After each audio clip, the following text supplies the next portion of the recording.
At my mother-in-law's birthday dinner in Rome, my seat was missing. My husband chuckled. "Oops, guess we miscounted." As the family laughed, I calmly said, "Seems I'm not family," and walked out.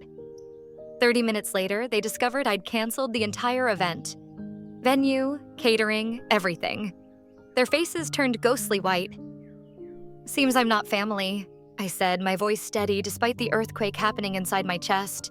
The words hung in the air of that exclusive Roman restaurant as 12 pairs of eyes stared back at me, with expressions ranging from shock to poorly concealed satisfaction.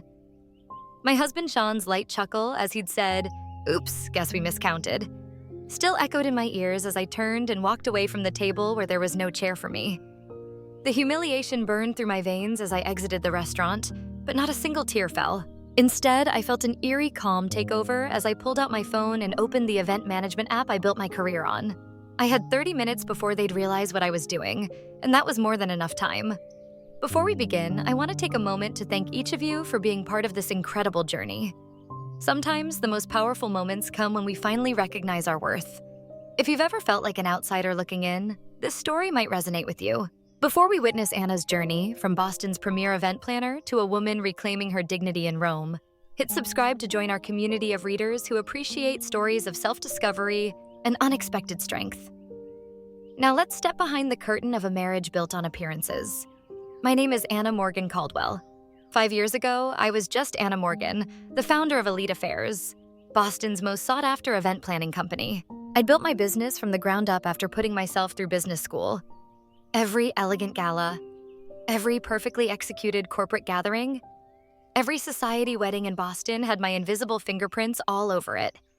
My reputation for discretion, attention to detail, and ability to pull off the impossible had made me the go-to planner for the city's elite. That's how I met Sean Caldwell, at the charity gala I organized for the Boston Children's Hospital. Tall, with perfectly coiffed dark hair and a smile that crinkled the corners of his eyes, Sean had the easy confidence of someone who'd never worried about money. He was charming in that practiced way of men born into privilege, but there was something genuine in his interest in my work. "So you're the wizard behind all this?" he'd asked, gesturing to the transformed ballroom of the Four Seasons. "My mother has been trying to figure out who to hire for her charity function next month. I think I just found her answer." One job led to another, and soon I was regularly planning events for the Caldwell family. The Caldwells were Boston aristocracy, with old money that traced back to shipping and railroads. They had that particular brand of wealth that didn't need to show off. It was evident in the subtle quality of everything they owned, the ease with which they navigated their world. Our romance began 6 months after I started working for his family. Sean pursued me with the same determination he brought to his work at the family's investment firm. There were warning signs, of course. The way his mother, Eleanor, looked at me with barely concealed disapproval when Sean first introduced me as more than his event planner. The casual comments about my humble beginnings, the surprise in people's voices when they discovered I was dating a Caldwell. "You've done well for yourself," Eleanor had said during our first dinner together as a couple, her smile not reaching her eyes. "Self-made success is so American." I ignored these signs because I was falling in love with Sean. He seemed different from his family, more open-minded, less concerned with lineage and status. When he proposed 11 months after our first date, I said yes, despite the nagging feeling that I was entering a world that would never truly accept me. The wedding was, naturally, the social event of the season. I planned much of it myself, unable to trust another planner with my own wedding. Eleanor had opinions about everything. The venue wasn't traditional enough, the menu too adventurous, the guest list missing key society names. I compromised where I could, held firm where it mattered to me. Sean played peacemaker, but I noticed he rarely contradicted his mother directly. After the wedding, the undermining became more systematic. Despite using my company for their events, the Caldwells constantly questioned my decisions, changed plans last minute, and took credit for my ideas. At family gatherings, my opinions were solicited, then dismissed. My background in event planning was treated as a charming hobby rather than a successful business. "Anna has such a good eye for these things," Eleanor would say to her friends, patting my hand condescendingly. "It's almost like having a personal party planner in the family." Sean never defended me. He'd shrug and tell me later, "That's just how my mother is. You shouldn't take it personally." But it was personal. And it got worse as the years passed. The opportunity to plan Eleanor's 70th birthday in Rome should have been my crowning achievement. A week-long celebration in the Eternal City, culminating in a dinner at a Michelin-starred restaurant overlooking the Colosseum. I threw myself into creating the perfect event, leveraging every contact I had in the industry. It was during this planning that I discovered the first cracks in the Caldwell facade. The deposits for venues were delayed. Vendors called asking about payments. When I mentioned it to Sean, he brushed it off, saying the family accountant was just being cautious with international transfers. But I saw the statements accidentally left open on his laptop. Investments gone bad. Properties mortgaged to the hilt. Lines of credit maxed out. The Caldwell fortune was dwindling fast. Still, I kept planning, using my own company's credit line to secure deposits when needed. I told myself it was temporary, that Sean would explain everything once the birthday celebration was behind us. Then came the morning of our flight to Rome. Sean was in the shower when his phone pinged with a message. I never checked his phone. I'd always respected his privacy, but something made me look that morning. The message preview from V was clear on his screen. "Can't wait to see you in Rome. Have you told her yet?" My fingers moved without conscious thought, opening the message thread with Vanessa Hughes, Sean's college girlfriend, the woman his parents had always adored, the woman they had expected him to marry before he met me. The messages went back months, plans made, a future discussed. And yes, a baby, their baby, due in 4 months. I took screenshots, forwarded them to myself, then deleted the evidence from his phone. I packed my bags, plastered on a smile, and boarded the flight to Rome with my husband and his family. Now, standing outside that restaurant in Rome, I made my choice. I wouldn't confront Shah before the dinner. I would let events unfold. And when they did, I would be ready. Our flight landed at Fucino Airport just as the golden Italian sunset painted Rome's skyline. I'd arranged private transportation for the entire Caldwell entourage. Shah's parents, Eleanor and Richard, his sister Melissa, with her husband Grant, his brother Thomas, with his wife Claire, and 2 sets of aunts and uncles. The convoy of sleek black Mercedes vans waiting at the terminal should have impressed them. Instead, Eleanor's first words stepping off the plane were, "I thought I'd specified the hotel cars, Anna. These seem rather generic." I bit my tongue, as I had countless times before. The hotel had a scheduling issue. These are actually from Lux Transport. They service most of the diplomats in Rome. My explanation fell on deaf ears, as she was already discussing something with Richard, their heads bent together in that conspiratorial way that always excluded me. The Hotel de Russie welcomed us with the 5-star treatment I'd meticulously arranged. Champagne flowed in the private lounge while bellhops whisked away our luggage. I'd spent months securing the perfect accommodations, selecting suites with the best views, arranging welcome baskets filled with Italian delicacies, and planning personalized schedules for each family member. Eleanor barely glanced at her itinerary before setting it aside. "We'll just play it by ear," she said, waving away weeks of careful planning. "The family knows Rome quite well." Our suite was magnificent, a terrace overlooking the Spanish Steps, fresh flowers in every room, and a bottle of Shah's favorite Barolo breathing on the sideboard. But the moment we entered, Shah's phone buzzed, and he stepped onto the terrace, speaking in hushed tones. "Work?" I asked when he returned. "Just some investment issues," he replied, not meeting my eyes. "Let's get ready for dinner." The welcome dinner I'd planned at a charming trattoria in Trastevere became the first clear sign of my exclusion. Somehow the seating arrangement shifted just before we arrived, and I found myself at the far end of the table, separated from Shah by his cousin and aunt. Throughout the meal, inside jokes flew across the table, stories of previous family trips to Italy from which I'd been absent. When I attempted to join the conversation about the week's planned activities, Melissa interrupted. "Oh, Anna, we've actually decided to do some family shopping tomorrow instead of the Vatican tour." "Family shopping?" I asked. "You know," Eleanor interjected smoothly. "Just some tradition we have. You'd be bored, dear. Why don't you use the time to check on the birthday arrangements? That's your expertise, after all." The pattern continued throughout the next few days. I'd wake to find Shah already gone, a hastily scribbled note about meeting his father for breakfast. The family would disappear for hours on impromptu excursions that somehow everyone knew about, except me. Whispered conversations in corners of the hotel lobby abruptly stopped when I approached. Dinner reservations mysteriously changed to accommodate old friends who happened to be in Rome. Friends who looked at me with barely disguised curiosity, as if assessing how I was handling what was coming. On the third morning, opportunity presented itself. Shaw rushed to meet his brother, leaving his briefcase unlocked. The documents inside confirmed my worst fears. Draft separation papers prepared by the Caldwell family attorney, dated 2 months earlier. A proposed settlement offering a pittance compared to what I was entitled to. And most damning, a script. An actual script outlining how Shaw would announce our impending divorce at his mother's birthday dinner, presenting it as a mutual decision reached amicably. My hands trembled as I photographed each page with my phone. There it was, in black and white. The perfectly staged managed exit of the unsuitable wife, timed for maximum public impact, yet minimum social embarrassment for the Caldwells.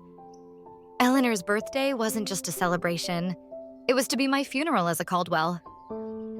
Instead of confronting Shaw, I channeled my anger into methodical documentation.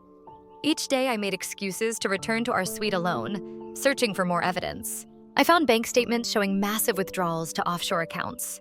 Email printouts discussing the liquidation of assets before the situation becomes public.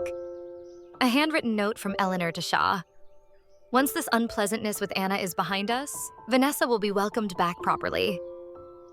My professional mask remained firmly in place as I continued overseeing the birthday preparations. I confirmed floral arrangements, met with the restaurant manager, approved the custom menu cards, all while collecting digital breadcrumbs of the Caldwell's financial house of cards. When anyone asked why I seemed distracted, I blamed last-minute event details. In reality, I was building my arsenal. The morning of Eleanor's birthday dawned bright and clear. I woke early, slipping out of bed without disturbing Shaw. The day's schedule was packed. A private morning tour of the Borghese Gallery, lunch at a vineyard outside the city, then returning to the hotel to prepare for the evening's grand dinner. As the event planner, I needed to arrive at the restaurant early to ensure everything was perfect. I was in the hotel's business center, printing final confirmations, when I overheard Eleanor's voice from the adjacent concierge desk. The dividing wall was thin, and her imperious tone carried clearly. "There will be 12 seats, not 13, she instructed someone over the phone. "I don't care what the original reservation says. The seating chart I sent is final." "Pardon?" "No, that won't be a problem. The arrangement has been discussed with my son. His wife will not be staying for the dinner. A family matter, you understand. No need for questions when she leaves." My blood turned to ice as the pieces clicked into place. The missing seat wasn't an oversight or last-minute adjustment. It was the centerpiece of their plan, a public humiliation designed to make my exit look like my choice, rather than their orchestration. I closed my laptop, gathered my papers, and walked to the elevator with measured steps. Inside, I pulled out my phone and began making a new set of arrangements. If the Caldwells wanted a memorable birthday dinner, I would ensure it was unforgettable, just not in the way they had planned. I arrived at a Roma restaurant an hour before the other guests, as any good event planner would. The rooftop venue offered a breathtaking panoramic view of the Colosseum, bathed in the amber glow of sunset. I personally inspected every detail, from the hand-calligraphed place cards to the arrangement of Eleanor's favorite white peonies and roses. The champagne was chilling, the 7-course tasting menu confirmed, and the 3-tiered birthday cake was a masterpiece of Italian craftsmanship. "Is everything to your satisfaction, Signora Caldwell?" asked Marco, the maitre d'. "Perfect," I replied, knowing it would be the last event I would plan for the Caldwells. Despite everything, my professional pride demanded nothing less than excellence. I returned to the hotel to change into the midnight blue Valentino gown I'd purchased specifically for tonight. As I applied my makeup with steady hands, I studied my reflection. 5 years of trying to fit into a world that was determined to reject me had taken its toll, but not in the way the Caldwells might have hoped. Instead of breaking me, they had hardened my resolve. The Caldwell family had arranged to meet in the hotel lobby before departing together for the restaurant. I arrived precisely on time to find them all waiting. Eleanor resplendent in vintage Chanel, her diamond necklace catching the light. Shaw's eyes widened slightly when he saw me, perhaps remembering what had attracted him to me in the first place, or perhaps calculating how soon he could be free of me. "Anna, darling, you look lovely," Eleanor said, air kissing near my cheeks. We're just waiting for the cars. The drive to the restaurant was short, filled with artificial chatter about the day's activities, from which I'd been excluded. As we ascended in the elevator to the rooftop, Shaw placed his hand at the small of my back, a gesture that once felt intimate but now seemed performative for the benefit of the elevator attendant. The doors opened to reveal the stunning terrace I had designed, transformed into an elegant dining space under the stars. The Colosseum stood illuminated against the night sky, a testament to both grandeur and the inevitable fall of empires. How fitting! Eleanor entered first, greeted with enthusiastic applause from waiting family members. One by one, everyone moved toward the large round table I had specified, a table that should have seated 13. I followed behind Shaw, who moved purposefully toward his assigned seat next to his mother. I approached the spot where my place card should have been, only to find nothing. No chair, no place setting, no acknowledgement that I existed. For a moment I stood frozen, the perfect tableau of confusion. Around me, conversations continued as everyone settled into their seats, studiously avoiding my gaze. The waitstaff, who had confirmed the seating with me just hours earlier, looked uncomfortable but remained silent. Is something wrong? Eleanor asked innocently, her voice carrying just enough to draw everyone's attention. There seems to be a mistake, I said, my voice calmer than I felt. My place setting is missing. The meticulously choreographed scene unfolded exactly as they had planned. Furrowed brows, exchanged glances. Shaw, half rising from his chair, a performance of concern that never reached his eyes. That's odd, Melissa said, examining the table. Did someone count wrong? Richard cleared his throat. Perhaps there was a miscommunication with the restaurant staff. Then came Shaw's line, delivered with a practiced casualness that made my skin crawl. He chuckled, and said, "Oops, guess we miscounted." The family laughed. Not uproariously, that would be too obvious, but with the gentle amusement of people sharing an inside joke. In that moment, I saw it all with perfect clarity. The calculated humiliation, the public setting, chosen to prevent a scene, the groundwork for stories they would tell later about poor Anna, who couldn't handle the pressure of Caldwell family life. My gaze moved slowly around the table, taking in each face. Eleanor, triumphant behind her birthday smile. Richard, uncomfortable but complicit. Melissa and Thomas enjoying the spectacle. Their spouses aware enough of the cruelty to look slightly ashamed but not enough to object. And Shaw, my husband, the man who had once promised to stand by me against the world, watching me with detached curiosity, like a scientist observing an experiment. I could have created a scene. I could have demanded a chair, exposed their plan in front of the waitstaff, made the kind of public display that would live in family lore for generations. That's what they expected, what they had prepared for. Eleanor would comfort Shaw over his unstable wife, and the divorce narrative would write itself. Instead, I straightened my shoulders, lifted my chin, and delivered the line that would begin my reclamation of power. Seems I'm not family. 4 words, simple, devastating in their truth. The smiles faltered. Shaw's expression shifted from smugness to uncertainty. I had departed from their script. I'll see myself out, I added, turning away with the dignity that had been my armor throughout my marriage. Anna, don't be dramatic, Shaw called after me. Another line from their playbook. We can fix this. I didn't respond. I walked through the restaurant, nodding politely to the staff who had witnessed my humiliation. In the elevator, I finally allowed myself a deep breath, then another. By the time I reached the street, my hands had stopped shaking. A small cafe across from the restaurant offered the perfect vantage point. I ordered an espresso and pulled out my phone. This was the moment I'd prepared for. The 30 minutes of freedom while the Caldwells congratulated themselves on their successful ejection of the unsuitable wife. First, I sent a prepared email to Marco, the restaurant manager, with instructions that had been agreed upon as a surprise contingency, a common practice in high-level event planning. Attached was proof of my authority as the account holder and event coordinator, along with confirmation of immediate payment reversal. Next came the calls. To the vineyard scheduled for tomorrow's lunch, the private Vatican guide for the following day, the yacht captain for the Amalfi Coast excursion, the villa in Tuscany for the final weekend. One by one, I canceled everything, transferring the deposits I'd made with my own company's credit line back to my business account. With each cancellation, I felt lighter. The emails from Shaw began arriving, first annoyed, then confused, then increasingly desperate as my tactics became clear. I ignored them all. 28 minutes after I had walked out of the restaurant, I finished my espresso and paid the bill. It was time for the final act. I stood, smoothed my Valentino gown, and walked back across the street to witness the moment when Eleanor Caldwell's perfect birthday celebration crumbled around her. I entered Aroma Restaurant through the service entrance, a route I had familiarized myself with during my earlier inspection. Marco, the restaurant manager, met me with a concerned expression. "Senora Caldwell, are you certain about this? It is most unusual." "I'm absolutely certain, Marco, and I appreciate your discretion." I handed him a sealed envelope. "This contains proof of the payment reversals and the cancellation of my company's guarantee for tonight's expenses. As we discussed, the Caldwells will need to provide a new method of payment to continue their dinner." Marco nodded solemnly. In the events world, relationships were everything. I had worked with Marco on 3 previous occasions for other Boston clients visiting Rome.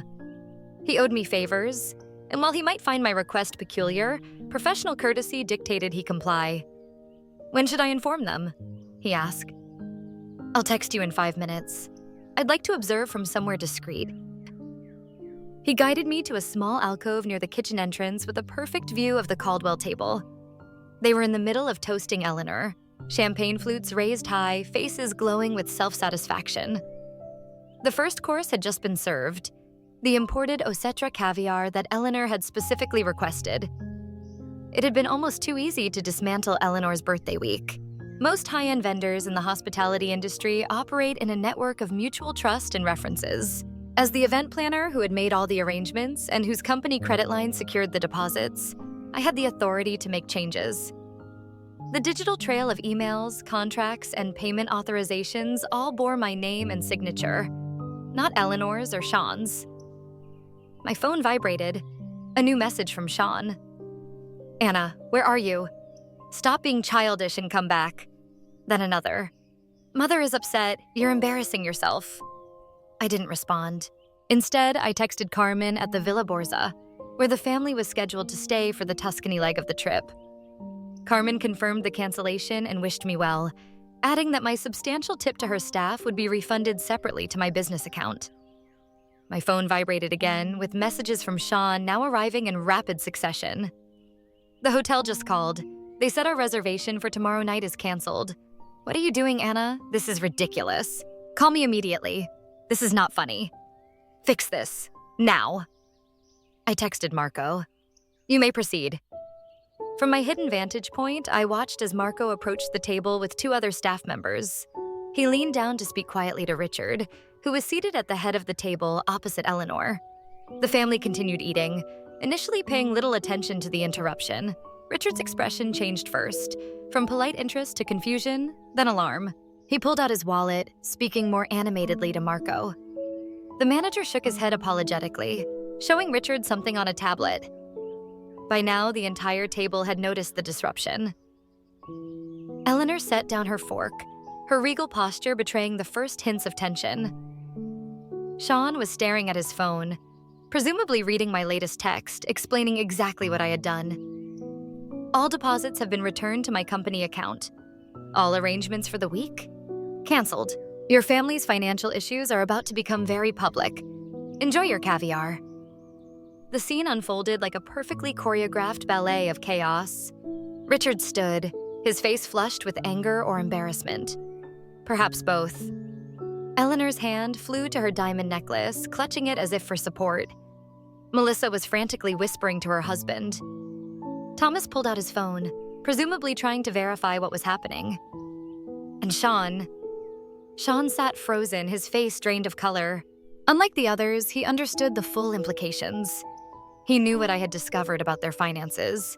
He knew what would happen if his mother's society friends learned that the Caldwells could no longer cover a dinner bill, let alone maintain their lavish lifestyle. My phone rang. Sean. Calling now, not texting.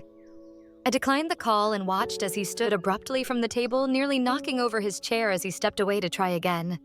This time I answered. Anna, he hissed, his voice a mixture of fury and panic. What the hell do you think you're doing? Seems I'm not family, I repeated calmly. So I'm not responsible for family celebrations.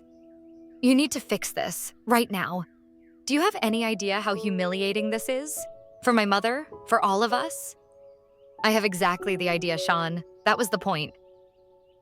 Where are you? His voice changed, desperation creeping in. We need to talk. I can explain about Vanessa, about everything. I'm sure you can. The problem is, I've seen the financial statements, Sean. I've seen the emails. I know the Caldwell empire is crumbling, and I know you've been hiding assets offshore before filing for divorce. His sharp intake of breath confirmed what I already knew. He had never expected me to discover these things. He had underestimated me, just as his family had from the beginning. Those were private. Yes, they were. Just like the text messages from Vanessa about the baby. Just like the script for announcing our divorce at your mother's birthday dinner. Just like the seating arrangement deliberately excluding me. Silence on the line. In the restaurant, I could see the manager now speaking to the entire table. Several other diners were watching with undisguised interest. The Caldwell's humiliation was becoming a public spectacle. Exactly what they had planned for me. Anna, please. Sean's voice had lost all its aristocratic confidence. You don't understand what this will do to us. I understand perfectly. That's why I did it. We can work this out. Come back to the hotel. I'll meet you there in 20 minutes. No, Sean, I don't think we can work this out. I ended the call and stepped out from my hiding place. It was time for my final appearance as a Caldwell. As I approached the table, 12 pairs of eyes turned to me, some angry, some fearful, all disbelieving. Eleanor spoke first, her voice shaking with fury. How dare you ruin my birthday? I smiled, feeling a strange sense of calm. I learned from the best, Eleanor. After all, isn't this exactly what you planned for me? A public humiliation, an orchestrated exit. The only difference is, I changed the ending. Richard stood. This is outrageous. You had no right. I had every right, I interrupted. Every contract, every reservation, every arrangement was in my name or my company's name. I simply adjusted the plans. You'll regret this, Melissa spat. When Sean divorces you, you'll get nothing. That's where you're wrong, I replied, looking directly at Sean. I have copies of everything. The offshore accounts, the hidden assets, the fraudulent business dealings. I'm sure the IRS will find it all fascinating reading. Their faces turned ghostly white as the implications sank in. In that moment, I felt no triumph, no vindication, only a profound sense of liberation as I turned and walked away from the Caldwell family for the last time. I left Italy the next morning, upgrading myself to first class on a direct flight to Boston using points I'd accumulated planning the Caldwell's previous vacations. The irony wasn't lost on me. Behind me, I left a family in crisis, their carefully constructed facade crumbling in real time. Through the hotel concierge, I learned that the Caldwells had paid for their dinner with Eleanor's vintage Bulgari bracelet as collateral until a wire transfer could be arranged.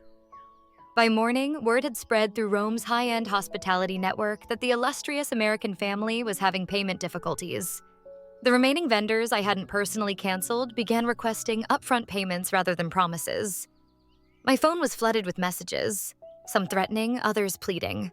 I read them during my layover in London, sipping Earl Grey tea in the British Airways lounge. Richard, this is actionable. Our lawyers will be in touch. Melissa, you've made the biggest mistake of your life. Thomas, did you really think you could humiliate our family without consequences? Eleanor's message was the most revealing. I always knew you were common. This vindictive display only proves what I've said from the beginning. But it was the succession of messages from Sean that told the real story of a family in freefall. First, you have no idea what you've done. My father had a minor heart episode. Is that what you wanted? Then, the Prescotts and Whitmores saw everything. Do you know what this means for our standing? Later, the hotel is demanding payment for the entire week up front. They say all guarantees have been canceled. And finally, please, Anna, I need to talk to you. It's about more than us now. I didn't respond to any of them. Instead, I forwarded the financial documents I'd gathered to my lawyer with instructions to hold them securely until needed. If the Caldwells pursued litigation, I would be prepared. When I arrived home to our Beacon Hill brownstone, I hired a moving company to pack my personal belongings. I took only what was unquestionably mine. Clothes, jewelry I'd purchased myself, my collection of first edition books, and the artwork I'd acquired before our marriage. Everything else, including the wedding gifts and items purchased jointly, I left behind. I wanted nothing that could tie me to the Caldwells' web of deceit. 2 days later, the Boston Globe published a small item in their society section titled Investment Group Faces Inquiry. The article mentioned financial irregularities and questions from investors. While it didn't make front-page news, it was enough to send ripples through Boston's social circles. Sean appeared at my new apartment unannounced 1 week after I returned from Rome. He looked haggard, the polished veneer of privilege replaced by genuine desperation. "You need to come home," he said when I opened the door. "This has gone far enough." "This isn't a negotiation tactic, Sean. This is divorce." He stepped inside without invitation, running his hands through his disheveled hair. "The SEC is looking into father's accounts. 2 board members have resigned. Mother had to cancel her charity gala because 3 major donors pulled out." "That sounds like a Caldwell family problem," I replied. "Not mine." "It's your problem if I go down with the ship," he countered. "We're still married. My debts are your debts." I allowed myself a small smile. "Not when I have proof that you deliberately excluded me from financial decisions and hid assets with the intent to defraud me in divorce proceedings. My lawyer assures me that's enough to protect me." His facade cracked completely then. Sean sank onto my couch, head in his hands. "I never wanted it to be like this. What did you want, Sean? To marry me for my event planning skills? To use me to manage your social calendar while you reconnected with Vanessa? To discard me when I was no longer useful?" "It wasn't like that in the beginning," he said quietly. "I did love you. But not enough to stand up to your family. Not enough to be honest about your affair." I sat across from him, feeling strangely calm. "When is the baby due?" His head snapped up. "How did you—" 4 months, according to the texts I saw. "Congratulations." A heavy silence fell between us. Outside, rain began to tap against the windows of my new apartment. Smaller than our brownstone, but mine alone. Paid for with the proceeds from a business I'd built without Caldwell money or connections. "I'll give you whatever you want," Sean finally said. "Just hand over those documents and sign an NDA. Name your price." And that was the moment I realized the Caldwells still didn't understand me at all. After 5 years, they still saw me as someone who could be bought. Someone motivated by the same material concerns that drove their existence. "I don't want your money, Sean. I want my freedom. I want the truth acknowledged." I stood up, indicating our conversation was over. "The documents stay with my lawyer unless you try to drag me down with you. The divorce terms are simple. I walk away with what's mine, you with what's yours." "And Vanessa? The baby?" His voice was barely audible. "That's between you and your conscience. I hope you'll be a better husband to her than you were to me." After he left, I stood by the window, watching the rain intensify. The scandal unfolded gradually over the following weeks. The Boston Globe ran a more extensive piece on the Caldwell Investment Group's financial irregularities. Longtime clients quietly withdrew their portfolios. Eleanor's position on 3 prestigious charity boards became emeritus rather than active. Vanessa's pregnancy became public knowledge when she was spotted at her obstetrician's office, wearing an engagement ring. The timeline made it clear that their relationship had resumed long before our marriage ended. In Boston's high society, infidelity might be tolerated if discreet, but such blatant misconduct violated the unspoken code. My business thrived, despite, or perhaps because of, the scandal. Clients who had once looked down on me now appreciated my discretion and integrity. The story that circulated wasn't about a woman scorned, but about a professional who refused to be used and discarded. 6 months later, I received an invitation that made me laugh out loud. When I opened it, a request to bid on planning Eleanor Caldwell's next charity event. Apparently, desperation had overcome pride. I declined politely, citing a full schedule. The divorce was finalized without drama. The Caldwells, focused on salvaging their reputation and finances, agreed to my terms without argument. Sean and Vanessa married quietly, their daughter born 2 weeks later. I sent no gift. On the 1-year anniversary of that night in Rome, I found myself planning another event in Italy, a celebrity wedding on the Amalfi Coast. As I stood on a terrace overlooking the Mediterranean, phone in hand, vendors at my command, I realized something unexpected. I was happy. Not despite the collapse of my marriage, but because of it. The Caldwells had tried to make me feel small, to reduce me to an accessory in their grand narrative. Instead, they had inadvertently freed me, to reclaim my own story. In losing what I thought I wanted, I had found what I actually needed, not acceptance from a family determined to reject me, but the courage to reject a life built on appearances. I raised my glass to the setting sun, toasting the missing chair that had shown me exactly where I belonged.